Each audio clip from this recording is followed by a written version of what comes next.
আমাদের নির্দেশনা আছে। আপনারা নেতৃবৃন্দ আগামী 2 দিনের মধ্যে তাদেরকে বিশ্বস্ত এবং দলের জন্য ডেডিকেটেড সাহসী শিক্ষিত বুথ অনুযায়ী আপনারা ভোটিংটা নিয়োগ করবেন।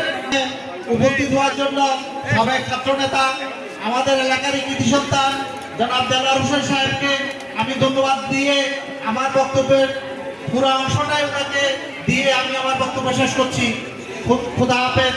বাংলাদেশ জিন্দাবাদ। সাবেক সাংগঠনিক সম্পাদক জনাব মোশাররফ হোসেন মোশাররফ ভাই।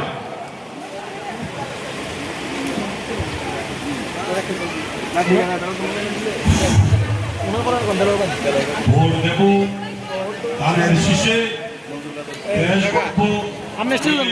উপস্থিত রয়েছে আমাদের 2 নং হিঙ্গুলি ইউনিয়নের সিনিয়র নেতৃবৃন্দ এবং পৌরসভার নেতৃবৃন্দ এবং যুবদল ছাত্রদলের নেতৃবৃন্দ এবং সামনে সমাবেত অত্র এলাকার মুরব্বিয়ান এবং আমার মা ও বোনেরা, সর্বপ্রথমে আমার সালাম গ্রহণ করুন। আসসালামু আলাইকুম ওয়া রাহমাতুল্লাহ। সংগ্রামী উপস্থিতি, আমিও আমার বক্তব্য দীর্ঘায়িত করব না, কারণ আমরা 2 নং হিঙ্গুলি ইউনিয়নের আপনাদের এলাকার কৃতি সন্তান দেলোয়ার ভাইকে আমার সময়টুকু ওনাকে দেব।